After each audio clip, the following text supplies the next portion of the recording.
Hey everybody, what's going on? How's everybody doing? What's up? Just wanted to welcome you guys to KDTime. That's a K and a D. And no, I'm not here representing Kevin Durant. There's no Kevin Durant references coming your way. The KD is my initials. And this is KDTime, okay? First off, I just want to say that I'm really excited to get this started. I've been wanting to do a podcast for quite some time now, especially after watching an episode of the show called Mom. And if you guys don't know that show, it's got Anna Faris and a lot of good other great actresses and actors in there. And the daughter, Anna Faris's daughter, she had a podcast on the show where she would just talk about her mom. And I thought it was really funny. I'm not going to talk about my mom like that, like how she did. Of course not, because I love my mother. But it just got me to thinking, like, why not? Why not just start talking about things and see if people relate? Why not? And so, like, the things I'll be talking about will be a mix of different things, a variety, if you will. And, like, if you enjoy random topics about pretty much anything and everything, I am going to do my best to talk about as much random things as I can. You know, Random as heck. Like, for example,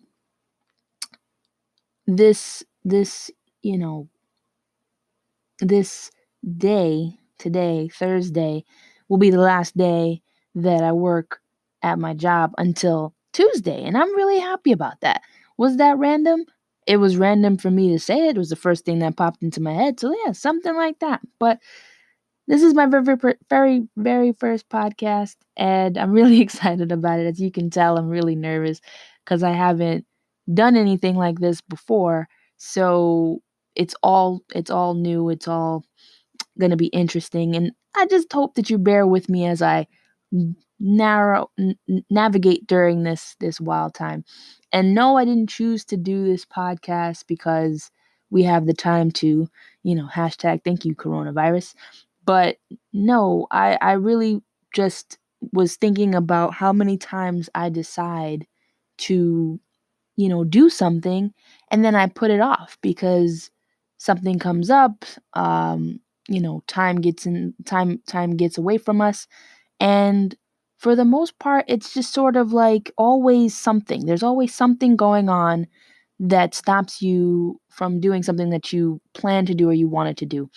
And because of this coronavirus, it's brought a lot of things to light where you just kind of think, okay, you have the time. So do what you said you were going to do. Just do it. And if it's really taking you too long to get to that point where you're going to do it, then maybe it's not something that you really wanted to do. Maybe it was just an idea. And, one of the things that is interesting about myself is that I am an idealist, a big one. Like, I come up with so many different ideas of things that I want to try and do, and then I just don't.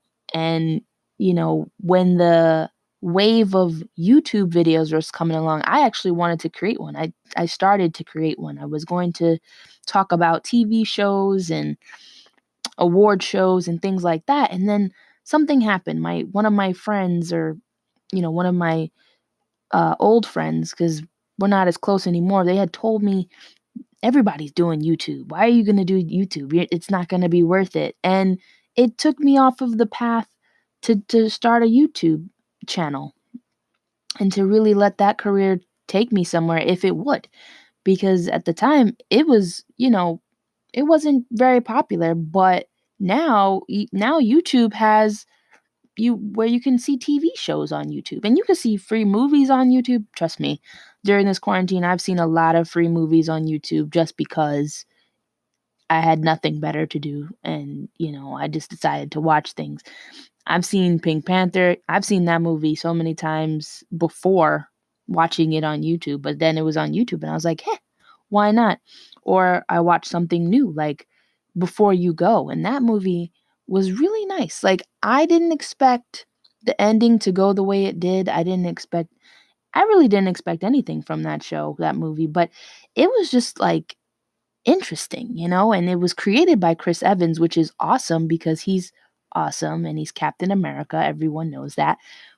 But at the same time, it was just really cool to see his talents in a different setting. And he's been acting for a long time, and he's done, rom-coms and romance and all this other stuff. But this that movie in particular was very interesting. If you want to watch it, it's free on YouTube. I don't know how long it's going to be free on YouTube, but for right now, it's free on YouTube. But yeah, so I decided to, put my best foot forward and try this podcast thing. And, after watching how easily it is to do, I just was like, yeah, why not? So let's get into some of the things that I'll talk about. I don't know. Like, I'll talk about sports. I'm a big sports fan. Hockey, basketball, not so much soccer, but I do enjoy watching the women's soccer team play because why not? Um, I don't watch golf. No, that's not my cup of tea. I'll watch some baseball, go Yankees, and, hockey.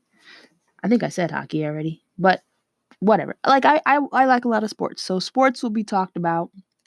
I'll talk about TV shows, I'll talk about movies, theme songs for TV shows. Like, what's your favorite theme song, guys? Like, my favorite theme songs, I have a list of them. As Told by Ginger's theme song, Smallville, big fan of those. And of course, Pokemon. Who's not a fan of Pokemon? Gotta catch 'em all. Are you kidding? Yes.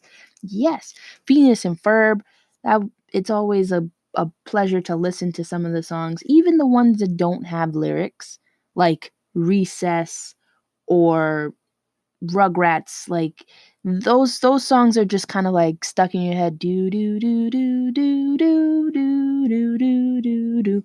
But those get you hyped up for the show, and when TV shows started taking away theme songs or like a little bit of an intro theme, it was just kind of like, oh, well, I guess there's not enough time. And I think I read somewhere that said that people, like producers, they take out the theme songs or the intro music because it takes up a little bit of time, and they want to give you the max amount of time to watch the show, because you're spending your time watching the show, and then you have commercials and all this other stuff. I'm looking at you, BET. BET always has the longest commercials. The longest commercial, 10-minute. I'm sorry, I'm ranting. But the point is that they wanted to do that, where they took away the intro so that you can have more time to watch the show. You know, uh, and there's a lot more things coming your way. I'll talk about wedding songs and songs that shouldn't be played at weddings anymore, like Cotton Eye Joe. Why are we still playing that at a wedding? Who's really out there doing the Cotton Eye Joe? I am. I'm doing the Cotton Eye Joe. I'll get out there and I'll do the Cotton Eye Joe. I'll do the Macarena. I'll do the cha-cha slide. I'll do it all. I'll do the Cupid shuffle because it gets you on the floor. And then when the DJ kind of like veers away from that and starts to play things that you don't really want to hear, and you can see how quickly the crowd sits down if it's not a consistent upbeat type of thing. But yeah, I'll talk about that, you know, tattoos and which ones are really cool and which ones are just kind of like really. I think I'd seen one where they did a really horrible face of Angelina Jolie, and I felt really bad that that person decided to put such a, famous person's face on their body. It's too bad you can't see it, but I'm pretty sure if you Google it right now, you'll see worst Angelina Jolie tattoo, and it's gonna just horrify you. I'm not telling you to Google it, but if you do, it's there. It's on Google. Okay. I'll talk about, commuters. I'm from New York. Okay. And when I say New York, I mean New York City. Everybody knows that when you say you from New York, you have to say what borough you're from, either Brooklyn, Queens, Staten Island, or the Bronx. You know what I'm saying? Manhattan. That's New York. Okay. We are the heart of New York. Even though New York is a huge state, New York City is New York, okay? When we say New York for the upstate people, Albany and all that, Y'all are upstate New York. We all know this. This is nothing new, okay? If you're from the city, you're from New York. If you're from upstate, you're from upstate New York. You have to put the upstate part up there, okay? But upstate New York's commuters are way different from New York commuters because we have to use trains and buses, and our trains and buses are crowded during the rush hour in the morning from like 6 to 9 a.m., 6 a.m. to 9 a.m. And then in the evening, it's 4:30 or 5 o'clock to about 7:30. And I know this because that's my work schedule. I work, anywhere between 7 and 5, 7 and 5. That's the gist of the work schedule. And it's crazy. There's way too many people in New York City. But at the same time, it makes it so much interesting because people are just here because they love the city. People from all over the world are here in this city because they love New York City. They love it during Christmas. They love it during the summertime. They love it during Thanksgiving, I think, maybe. I don't really love it during Thanksgiving, but I love Thanksgiving. That is my favorite holiday out of all of the holidays. Why? We all know why. Food. That's right. Food.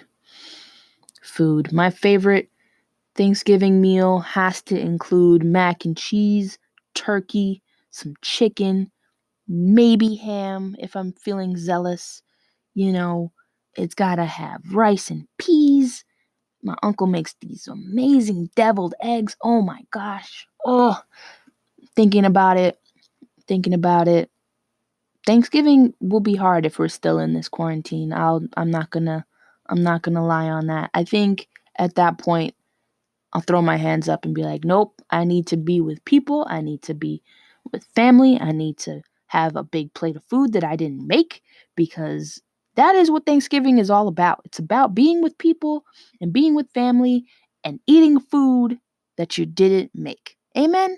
Yes, that's right. But, that's just a little bit of what I was going to talk about. I mean, well, let's get into some of the topics. Let's do one of my many topics. I'll tell you, I had started writing about this movie. Now, don't get me wrong. This is a really good movie. It's a rom-com. It came out years ago. Years ago.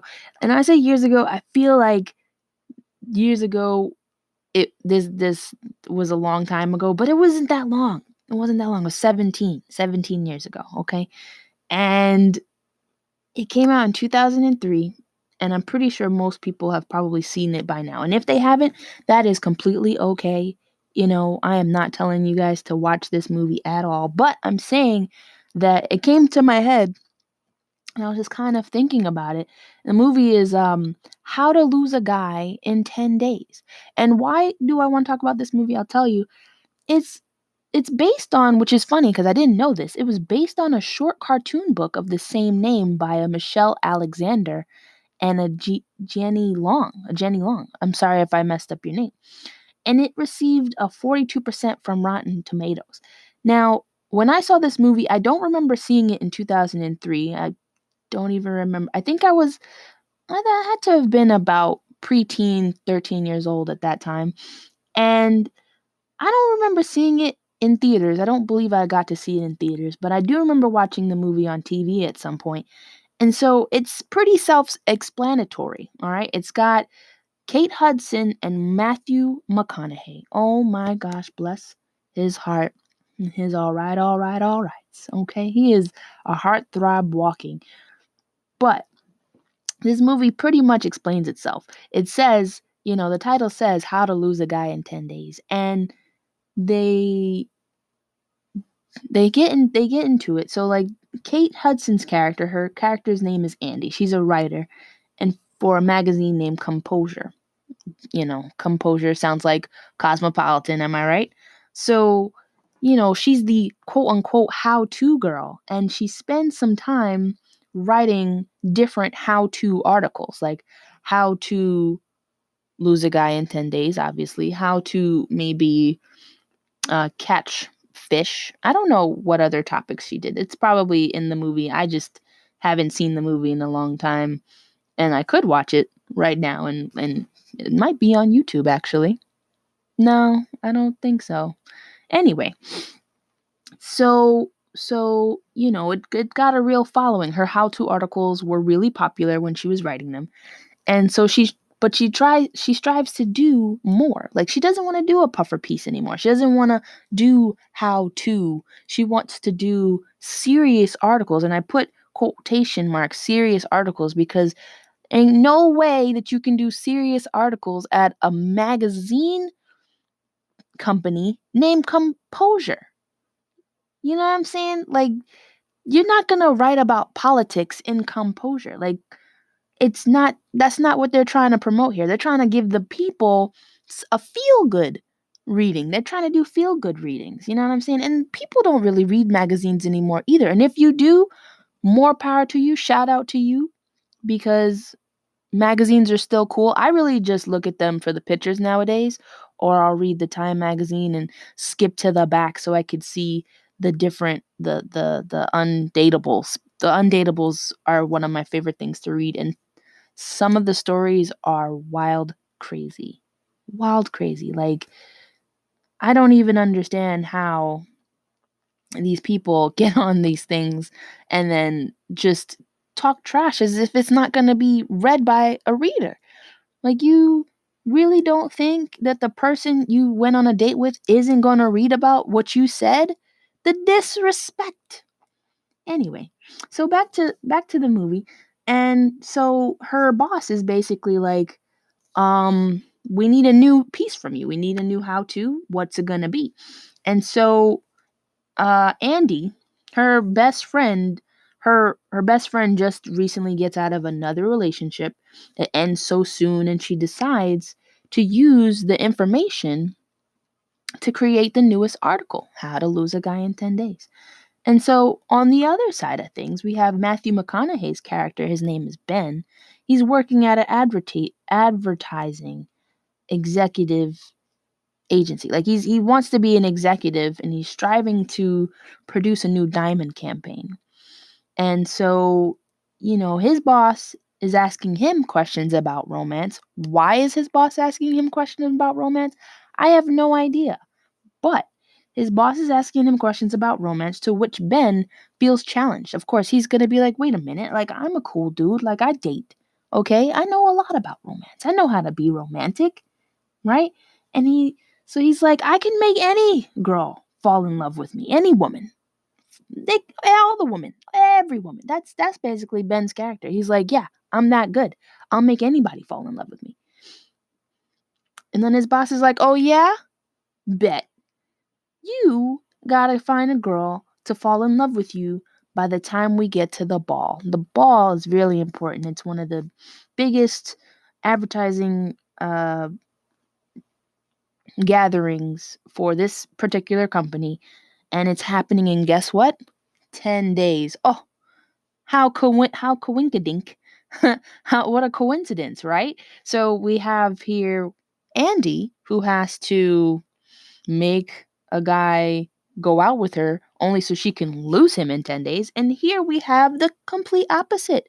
Matthew McConaughey's character Ben trying to make some girl fall in love with him in 10 days.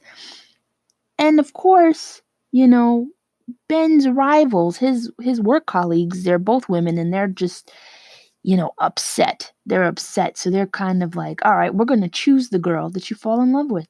And of course, they choose Andy, because if they don't, then what kind of movie are we watching, right?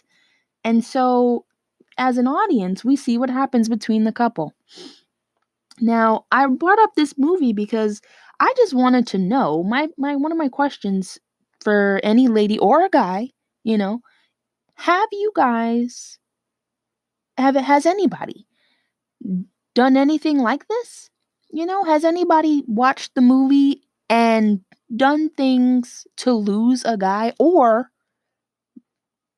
for the other hand, Have you guys tried anything to make someone fall in love with you in 10 days? Like, is it possible to fall in love with someone in 10 days and actually stay with that person?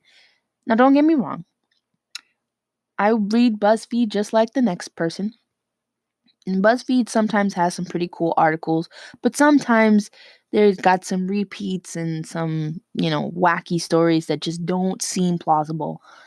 But at the same time, it's just kind of like, that's a good question. Like, has anybody done what Kate Hudson's character does in the movie? There's a point where she, calls his male genitalia like Princess Sophia, and it's just like, have you tried that? Like, what have you done to lose a guy? Or for Ben's case, what have you done to make the girl fall in love with you? Have you bought her flowers? Have you, you know, called and like spend so much time with her? Like, what are the things that have happened for you that would have worked out? And it has to be within 10 days, people, like 10 whole days. What have you done to get a character like Kate Hudson to fall in love with you? Right? Like, so what did she do? She called his male's genitalia Princess Sophia. She took him to a Celine Dion concert when he thought he was going to see a Knicks game during playoff season. Come on, when the Knicks were great. Uh Actually, that's just movie magic. The Knicks haven't been great in years, and I'm very distraught about it. Don't ask me about it. I don't want to talk about it. Anyway, what else did she do? She brought them a fern, a love fern, and called it a love fern and brought it over while he was having poker night with the guys and making a whole big ruckus and crying and meh meh meh. Like, she did so many weird things. So many weird things. And then she offered for couples therapy, which he agreed to because he was really trying to win his bet too. So he agreed to that, which she then, decides to use her best friend as. Um, if you haven't seen this movie, I mean, it's 17 years old, so spoiler alert. I'm sorry I didn't say it earlier, but it's been 17 years. So, yeah, spoiler. And it's not it's you watch the movie and you'll see things that you enjoy that will make whatever I'm saying now not that big of a deal. Um but there were certain scenes that were just kind of like, really? Like, she tried that? Like, she even made it seem as though she was a vegan or a vegetarian, I think. And went in the back and was eating. Like, she did a lot of things to try and get her her article, like to get it good. And he just went along with it because he was really trying to make her fall in love with him. And there's just so many other things that she tried that to try and get them to break up, because she couldn't break up with him. That was the whole thing. She couldn't break up with him. He had to end things with her. And I just want to know, like, would any of those things work? Like, if I decided to take a guy to a concert with him thinking that we were going to go see a sports game, like, would he break up with me or would he enjoy the concert? You know? I mean, that's not too big of a deal. I mean, I get it. Like, if you were like really excited to go and see this one sports game, like for my hockey fans, if you were really excited to see, the Islanders versus the Detroit Red Wings or whatever, would you think that going to a concert instead is okay? You know, or for the people who, on the other hand, if you're taking her to see your family and you know you're being yourself, you're being this lovable guy, this romantic guy, but at the same time, you're not being you're not trying to let her in too much. You just want her to fall in love with you so that you can win your bet. It's wild. I mean, I feel like guys would go running away faster when they're approached by crazy girls, quote unquote crazy girls. Now, first of all, women are not crazy. Men make them crazy and then call them crazy because of it. All men. As my friend likes to say, men are trash. But I don't say that because I have brothers and uncles and family. So I just think that, you know, I think that men will run away from a crazy girl faster than anything else. Unless the sex is good. Am I right? I mean, men just it is what it is at that point. It is what it is. But there's a stereotype because it's like the crazier the better. I hear it.